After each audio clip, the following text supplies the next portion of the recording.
उत्तर प्रदेश अत्यंत उर्वरा भूमि है, पर्याप्त जल संसाधन है,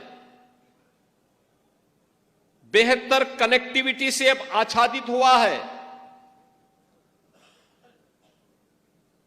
किसान जिन सुविधाओं के लिए पहले तरसता था, आज डबल इंजन सरकार ने उन सभी सुविधाओं से उसे आच्छादित करने का परिणाम है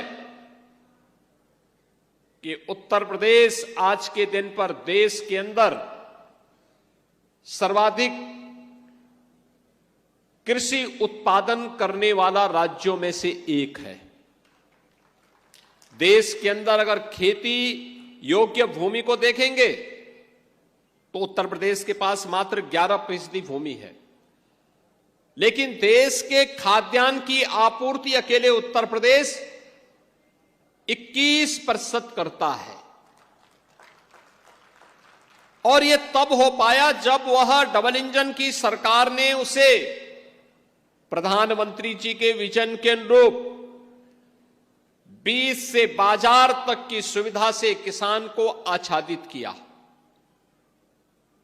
अब बीज से बाजार के बीच की दूरी को पाटने के साथ ही धरती माता के स्वास्थ्य के साथ ही पर्यावरण की सुरक्षा के जिस बड़े अभियान को लेकर के हम आगे बढ़े हैं, इसमें हमारे अन्नदाता किसानों की बहुत बड़ी भूमिका होने वाली है। बहनों और भाइयों, ये धरती माता हमें पेट भरने के लिए अन्न उत्पन्न करती है, लेकिन इसका स्वास्थ्य भी ठीक रहना चाहिए। और इसका स्वास्थ्य ठीक रहेगा तो मानव ही नहीं, जीव सृष्टि ही बची रहेगी, उसका स्वास्थ्य भी अनुकूल रहेगा। और उसके लिए अनेक कार्यक्रम वर्तमान में चल रहे हैं। प्रधानमंत्री जी ने national mission of natural farming के जिस अभियान को आगे बढ़ाया है, यह उसी कड़ी का हिस्सा है। हमेशा प्रधानमंत्री जी इस बात को कहते हैं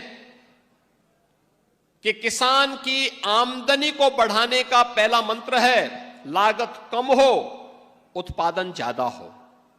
लागत कम हो, इसके लिए अन्नदाता किसान को समय पर बीज मिले, समय पे खाद मिले, सिंचाई के बेहतर सुविधा हो, वैज्ञानिक तरीके को अपनाया